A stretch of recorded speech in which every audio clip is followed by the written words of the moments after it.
Martir adalah gelar mulia dalam tradisi Kristen. Murid-murid Yesus mati bukan karena ambisi, melainkan karena kesetiaan. Mereka dianiaya, dipenjara, bahkan dibunuh oleh penguasa Romawi. Namun darah mereka menjadi saksi iman, itulah arti kata martiria. Mereka tidak saling bunuh, tidak merebut tahta, dan tidak menjadikan iman sebagai alat politik. Mereka mati sebagai saksi kebenaran, dan karena itu dihormati sebagai martir. Syahid dalam sejarah Islam awal justru tampil dalam wajah yang berbeda. Para sahabat Muhammad dan keluarganya banyak yang mati bukan di tangan musuh luar, tetapi oleh sesama pengikut Islam sendiri. Mereka tidak mati membela iman, melainkan terjebak dalam racun, tikaman, dan perebutan kuasa. Sejarah mencatat, darah para sahabat lebih banyak tertumpah karena politik internal daripada jihad melawan musuh asing. Sejarah Islam awal penuh dengan darah dan konflik. Setelah Muhammad wafat, para pengikutnya tidak bersatu dalam damai, melainkan terjebak dalam perebutan kekuasaan yang kejam.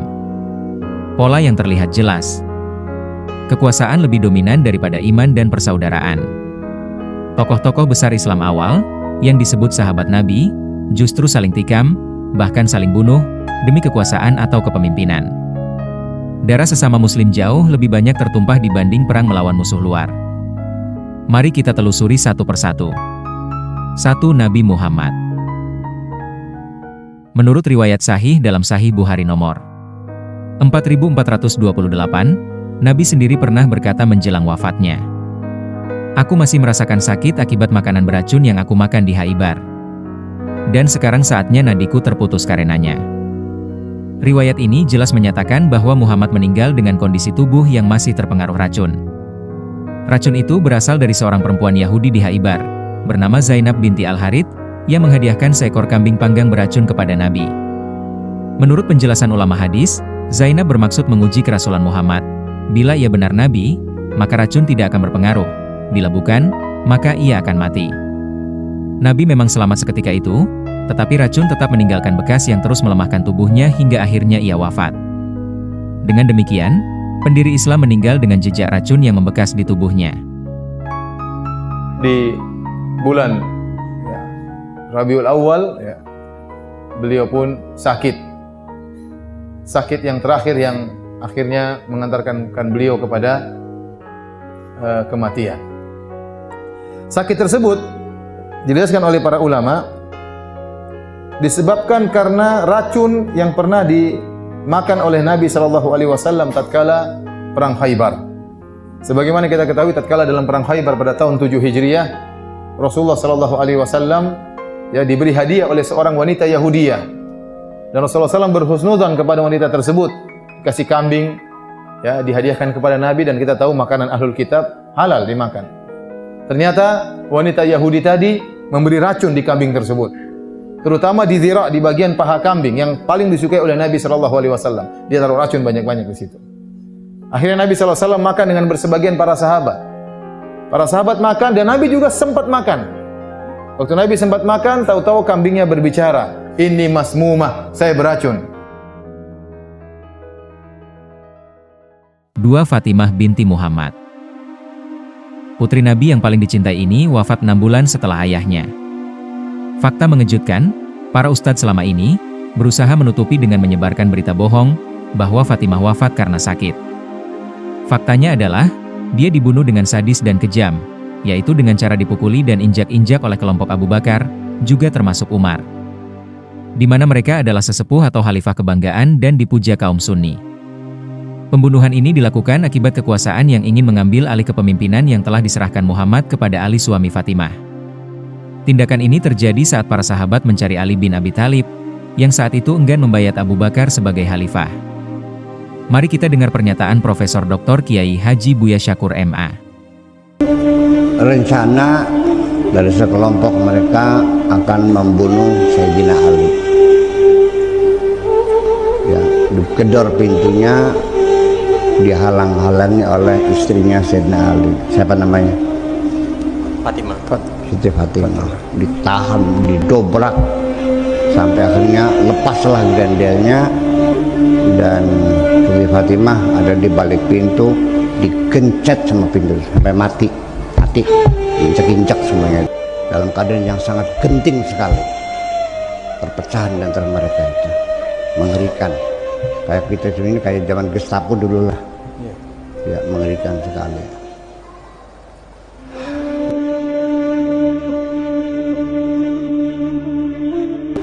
Meninggal dunia. Riwayat itu menyebut, rumah Fatimah didobrak, ia terjepit pintu, dipukuli dan diinjak sampai mati. Ini adalah pembunuhan yang sangat sadis dan kejam. Ini sungguh di luar nalar bisa dilakukan oleh sahabat Nabi kepada putri nabinya sendiri. Dengan kata lain, serangan itu diduga terjadi karena Ali tidak ditemukan di rumah, sehingga Fatimah yang sedang hamil justru menjadi sasaran kekerasan. 3. Abu Bakar Ash-Shiddiq. Abu Bakar Ash-Shiddiq, khalifah pertama setelah wafatnya Muhammad, ternyata meninggal bukan sekadar karena sakit biasa. Sejumlah riwayat sejarah menyebut ia wafat akibat diracun, persis seperti Nabi sebelumnya. Dalam kitab Tarikh Al-Khulafa, karya Imam As-Suyuti, Jilid 1, halaman 74, naskah manuskrip, dan dalam Tarikh At-Tabari, disebutkan bahwa Abu Bakar bersama tabib terkenal saat itu, Al-Harits bin Kildah, pernah menerima hidangan makanan. Keduanya memakannya, namun Al-Harits segera menyadari ada yang tidak beres. Ia berkata kepada Abu Bakar, "Angkat tanganmu wahai Khalifah Rasulullah. Demi Allah, di makanan ini ada racun yang akan membunuh dalam setahun. Aku dan engkau akan mati pada hari yang sama."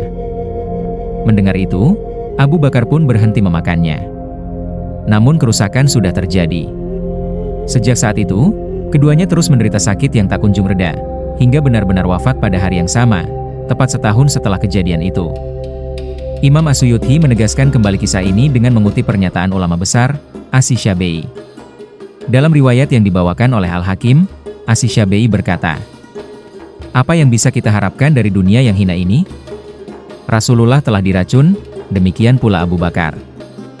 Dengan demikian, menurut catatan sejarah klasik Islam sendiri, wafatnya Abu Bakar bukanlah sekadar karena usia atau sakit biasa, melainkan bagian dari jejak racun yang juga pernah menimpa Muhammad. Artinya, dua tokoh utama Islam awal, Nabi Muhammad dan Abu Bakar, sama-sama berakhir dengan racun.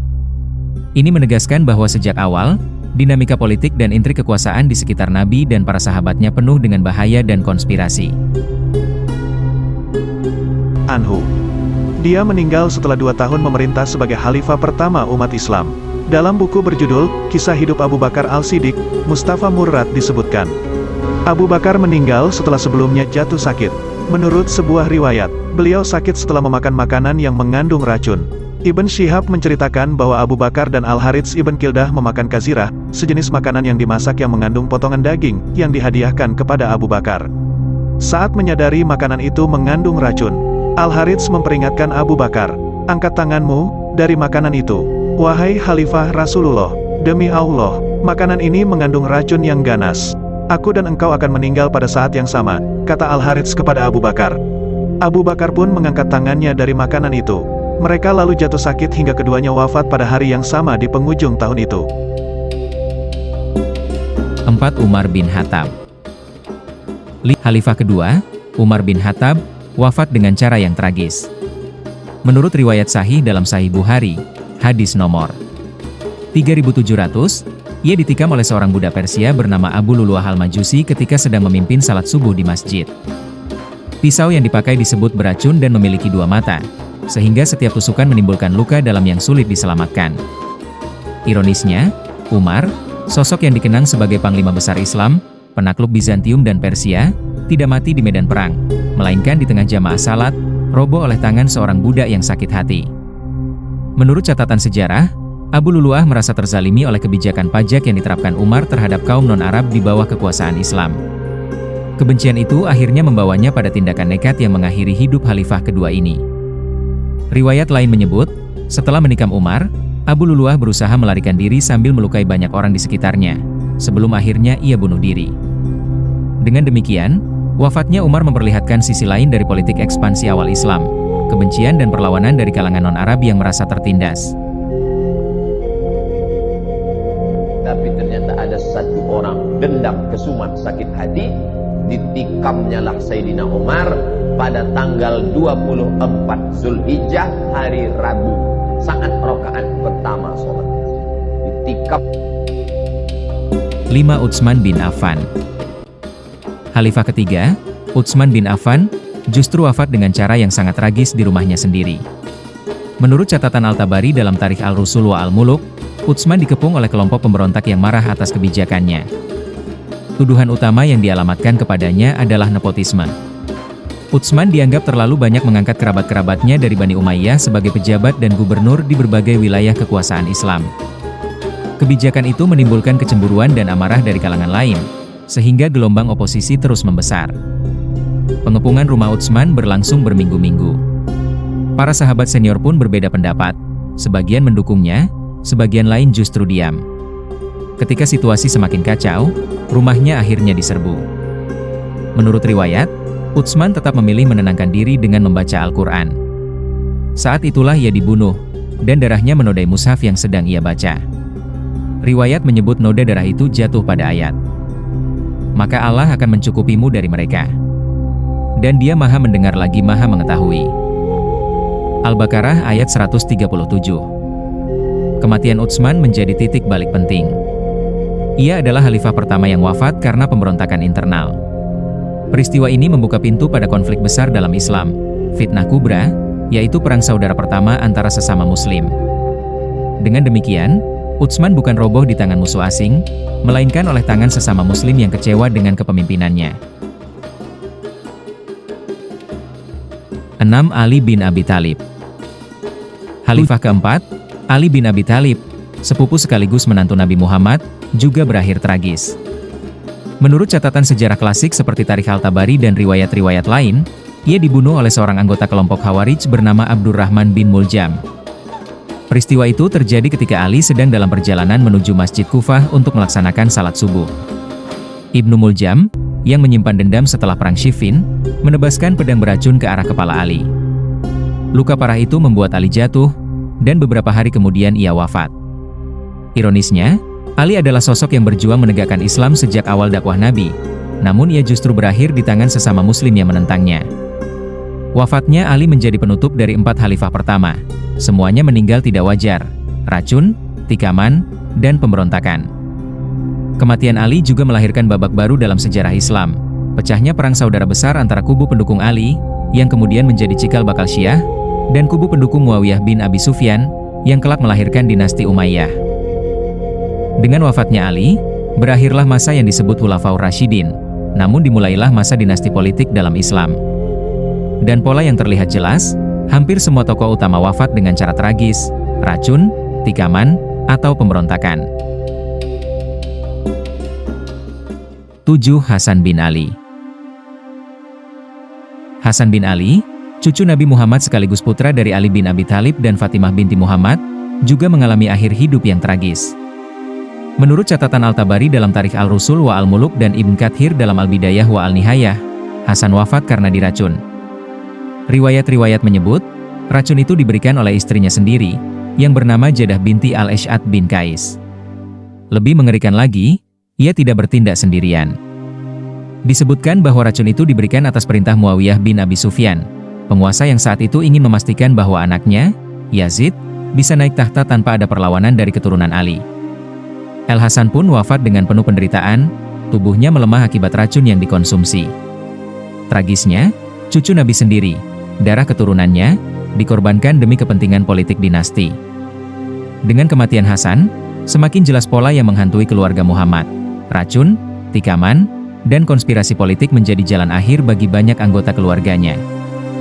Jadi, Muhammad wafat dengan racun, Abu Bakar pun demikian, Fatimah diduga mati karena kekerasan politik, Umar mati ditikam, Utsman dibunuh pemberontak, Ali dibunuh Khawarij, maka Hasan, cucu Nabi, justru diracun oleh istrinya sendiri. Atas perintah penguasa muslim lain. 8. Husain bin Ali. Husain bin Ali, adik dari Hasan dan cucu kesayangan Nabi Muhammad, mengalami salah satu tragedi paling kelam dalam sejarah Islam. Menurut catatan Al-Tabari dan berbagai sumber klasik lainnya, Husain terbunuh dalam peristiwa Karbala pada tahun 680 Masehi. Kisahnya bermula ketika ia menolak memberikan bayat kepada Yazid bin Muawiyah, anak dari Muawiyah yang naik sebagai khalifah dengan sistem pewarisan dinasti. Husain melihat kekuasaan itu tidak sah dan bertentangan dengan semangat Islam awal. Ia pun berangkat menuju Kufah bersama keluarga dan sejumlah kecil pengikutnya, setelah mendapat undangan dari penduduk Kufah untuk memimpin mereka. Namun, di padang Karbala, rombongan kecil Husain dikepung oleh pasukan besar Yazid yang dipimpin oleh Ubaidullah bin Ziyad dan panglimanya, Umar bin Sa'ed. Dalam pengepungan itu, Husain dan keluarganya diputus suplai air dari sungai Eufrat. Anak-anaknya kehausan, wanita-wanita menjerit, sementara jumlah musuh semakin menekan. Hingga akhirnya pada tanggal 10 Muharram, yang kini diperingati Syiah sebagai Hari Asyura, Husain dan para pengikutnya satu persatu gugur. Husain sendiri terbunuh setelah berjuang dengan gagah berani. Kepalanya dipenggal dan dikirim ke istana Yazid di Damaskus, sementara keluarganya ditawan. Tragedi Karbala bukan hanya soal pembunuhan seorang cucu Nabi, tetapi menjadi simbol abadi pertarungan antara kekuasaan politik dinasti melawan ideal moral dan spiritual. Dengan wafatnya Husain, lengkaplah deretan kematian tragis keluarga Nabi. Muhammad diracun, Abu Bakar diracun, Fatimah wafat karena kekerasan politik, Umar ditikam, Utsman dibunuh pemberontak, Ali dibunuh Khawarij. Hasan diracun istrinya atas perintah Muawiyah, dan Husain dibantai di Karbala oleh rezim Umayyah. 9. Talhah bin Ubaidillah. Talhah bin Ubaidillah adalah salah satu sahabat utama Nabi, bahkan termasuk dari Asyarah al-Mubasysyarah, 10 orang yang disebut Nabi dijamin masuk surga. Namun, sejarah mencatat bahwa Talhah berakhir tragis dalam Perang Jamal, 656 Masehi, konflik besar yang mempertemukan kubu Aisyah, Talhah, dan Zubair melawan Khalifah keempat, Ali bin Abi Thalib. Menurut riwayat Al-Tabari, Tarikh Al-Rusul wa Al-Muluk, Talhah terbunuh setelah terkena panah di medan perang. Sebagian riwayat menyebut panah itu dilepaskan oleh pasukan Ali. Sebagian lain menuduh bahwa ia dibunuh oleh orang dalam kubunya sendiri karena dianggap ragu melanjutkan pertempuran. Kematian Talhah memperlihatkan bagaimana politik pasca Nabi telah mengoyak persahabatan paling dekat sekalipun. Seorang sahabat yang dulu membela Nabi di Uhud, justru meninggal di tangan sesama muslim dalam perang saudara pertama Islam. 10. Zubair bin Awam. Zubair bin Awam, sepupu Nabi dan juga sahabat yang termasuk 10 orang yang dijanjikan surga, mengalami nasib serupa. Dalam Perang Jamal, ia semula berada di pihak Aisyah bersama Talhah. Namun menurut riwayat yang dicatat oleh Ibn Sa'd dalam Tabakat Al-Kubra, Zubair mundur dari peperangan setelah mendengar Ali mengingatkannya pada sebuah sabda Nabi tentang peran dirinya kelak. Namun, meski telah mundur, Zubair tetap tidak selamat. Ia dibunuh secara licik oleh Ibnu Jurmus saat dalam perjalanan pulang. Kepala Zubair bahkan dibawa kepada Ali sebagai hadiah, namun Ali justru murka dan menolak pemberian itu sambil berkata, "Berilah kabar kepada pembunuh putra Syafi'ah, Zubair, tentang neraka." Riwayat Al-Tabari dan Ibn Kathir, Al-Bidayah wa Al-Nihayah. Dengan terbunuhnya Zubair, semakin jelas bahwa politik dan perebutan kekuasaan telah menelan korban bahkan di kalangan sahabat terdekat Nabi. Jadi, Talhah mati karena panah dalam perang melawan Ali, sedangkan Zubair mati terbunuh dalam perjalanan mundur dari perang itu. Keduanya sahabat dekat Nabi, namun akhirnya saling berhadapan dan mati bukan di tangan musuh luar, melainkan dalam konflik internal Islam sendiri. Perbandingan murid Yesus versus sahabat Muhammad. Kalau kita menoleh ke tradisi Kristen, tampaklah sebuah kontras yang sangat mencolok. Murid-murid Yesus memang bukan manusia sempurna. Namun, catatan sejarah menunjukkan, mereka tidak saling membunuh. Ya, benar. Banyak murid Yesus yang berakhir tragis, ditangkap, disalib, digergaji, dilempar ke arena singa. Tapi satu hal penting, mereka mati dibunuh pihak luar, oleh penguasa Romawi, oleh bangsa yang menolak ajaran Kristus. Mereka mati sebagai martir, mempertahankan iman mereka, bukan karena tikaman sahabat sendiri. Bandingkan dengan Islam awal. Setelah wafatnya Muhammad, darah para sahabatnya tertumpah bukan oleh orang asing, melainkan oleh tangan sesama pengikut. Abu Bakar, Umar, Utsman, Ali, Hasan, Husain, Talhah, Zubair, semuanya mati dalam racun, tikaman, atau pengkhianatan. Bukan di medan jihad melawan Romawi atau Persia, melainkan di tengah konflik internal. Sejarah Islam awal ternyata adalah sejarah penuh racun, tikaman, dan perebutan tahta. Sebuah pusaran kekuasaan yang mengorbankan keluarga Nabi sendiri, bahkan sahabat-sahabat yang pernah bersumpah setia. Inilah wajah asli kelahiran Islam, sebuah agama yang sejak awal diwarnai pertumpahan darah internal. Para sahabat Nabi, yang sering ditinggikan sebagai teladan sempurna, ternyata juga manusia biasa. Mereka pun rela mengorbankan iman, persaudaraan, bahkan darah saudara seiman, demi ambisi politik dan kursi kekuasaan. Sementara itu, murid-murid Yesus, meski lemah dan dikejar-kejar, memilih setia hingga mati. Mereka kehilangan nyawa, tapi tidak kehilangan iman. Mereka mati sebagai saksi, bukan sebagai perebut tahta. Dari sini, perbandingan itu jelas, iman Kristen berdiri di atas darah para martir, sementara sejarah Islam awal berdiri di atas darah para sahabatnya sendiri. Tetapi yang kita bicarakan sekarang ini bukan personnya, bukan orangnya. Tapi kita lagi ingin mendiskusikan peristiwa. Kenapa sampai terjadi peperangan? Kenapa saling bunuh-membunuh? Bahkan sampai 4 orang khalifah itu mati terbunuh, mengenaskan semua. Abu Bakarnya mati diracun, Sayyidina Umarnya mati ditusuk, Syekh Utsmannya mati dibacok. Sedang baca Quran lah. Ini peristiwa menyakitkan hati saya. Ini peristiwa dengan tidak menyalahkan siapapun. Apa sebabnya?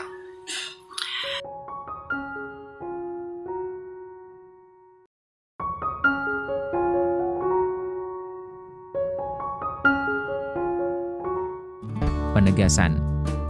Dalam tradisi Kristen, murid-murid Yesus dikenal sebagai para martir. Mereka mati bukan karena saling membunuh, melainkan karena setia pada iman mereka. Diburu, dianiaya, dan akhirnya dibunuh oleh penguasa Romawi maupun bangsa Yahudi yang menolak Kristus. Itulah martir, mati sebagai saksi iman, karena mempertahankan ajaran Yesus. Sebaliknya, dalam sejarah Islam awal, sahabat dan keluarga Muhammad justru mati di tangan sesama Muslim. Bukan karena iman mereka ditolak, bukan karena ada yang memelesetkan ajaran Muhammad, melainkan semata-mata karena perebutan kekuasaan. Dari Utsman yang dibunuh pemberontak, Ali yang ditebas pedang, Hasan yang diracun, hingga Husain yang dipenggal pasukan sesama Muslim, semuanya adalah korban konflik politik.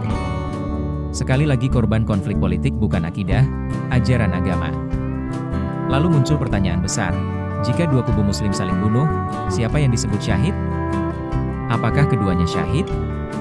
Kalau iya, berarti kebenaran bisa saling menumpahkan darah. Kalau hanya satu yang syahid, siapa yang berhak menentukan? Faktanya, masing-masing pihak mengklaim berjuang di jalan Allah. Inilah perbedaan paling tajam, para murid Yesus mati martir, dibunuh musuh luar karena iman. Sementara para sahabat Muhammad mati bukan syahid, melainkan korban ambisi kuasa, mati oleh tangan saudara seimannya sendiri. Kesimpulan tegas. Tidak ada dasar menyebut mereka mati syahid, karena syarat syahid adalah dibunuh musuh karena iman, bukan dibunuh saudara seiman karena rebutan tahta. Maka para sahabat dan keluarga Muhammad mati bukan sebagai syuhada, tapi korban politik internal Islam awal. Gelar syahid, syuhada, terhadap Muhammad. Pertama, menurut riwayat sahih, Muhammad wafat dalam kondisi tubuh masih terpengaruh racun yang diberikan oleh seorang perempuan Yahudi bernama Zainab binti Al-Harits di Khaibar. Motivasinya jelas, dendam, karena keluarga dan kaumnya dibunuh oleh pasukan Muhammad. Jadi ini bukan soal akidah, bukan pula karena Zainab menolak ajaran Islam, melainkan murni balas dendam pribadi. Kedua, Muhammad mati bukan di medan perang. Beliau wafat setelah perang usai, dalam kondisi sakit yang berkepanjangan akibat racun. Ini berbeda jauh dari sosok yang jatuh di medan laga dengan pedang di tangan. Ketiga, justru ironis ketika kematian Muhammad akibat racun seorang perempuan kemudian dipoles dengan gelar syahid. Bagaimana mungkin mati karena makanan beracun, setelah peperangan selesai, dianggap setara dengan gugur heroik di medan perang? Keempat, kami tidak melihat kehebatan gelar syahid di sini. Tidak ada unsur kepahlawanan. Tidak ada pembelaan iman di hadapan musuh. Yang ada hanyalah seorang nabi yang akhirnya tumbang oleh racun, akibat balas dendam seorang wanita yang keluarganya dibunuh.